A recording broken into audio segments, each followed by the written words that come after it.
এটা কোনো সাধারণ বিড়ালের গল্প না। এইবার লড়াই বুদ্ধি বনাম ক্ষুধা। ক্যাট হ্যাকার ল্যাপটপ নিয়ে রান্নাঘরে বসে আছে, টাইপ করছে। ক্যাট হ্যাকার গম্ভীর গলায় বলে, এইবার আমার ফ্রিজ থাকবে 100% সুরক্ষিত। ফ্রিজে ডিজিটাল লক বসে। সাসেজ খ্যাট ফ্রিজের পাশে এসে চুপি চুপি দেখে। সাসেজ খ্যাট কান ঘষে ফিসফিস করে, দেখি কেমন লক করেছ। আমার কি কম বুদ্ধি। মোবাইলে কোড টাইপ করতে থাকে। হঠাৎ ফ্রিজ থেকে একটা গ্রু অ্যাক্সেস ডিনাইড কি আওয়াজ আসে। ক্যাট হ্যাকার হাসে। ক্যাট হ্যাকার বলে, এইবার ধরাই পড়বি। সাসেজ খ্যাট মোবাইল রেখে ফ্রিজের পেছনের তার খুলে ফেলে। স্পার্ক করে, ফ্রিজ খুলে যায়।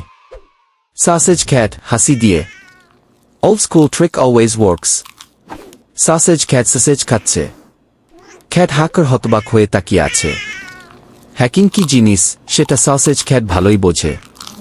ক্যাট হ্যাকার আর সাসেজ খ্যাট এবার একসাথে বসে ফ্রিজ হ্যাকিং এর টিউটোরিয়াল বানাচ্ছে। Subscribe to Technical Academy.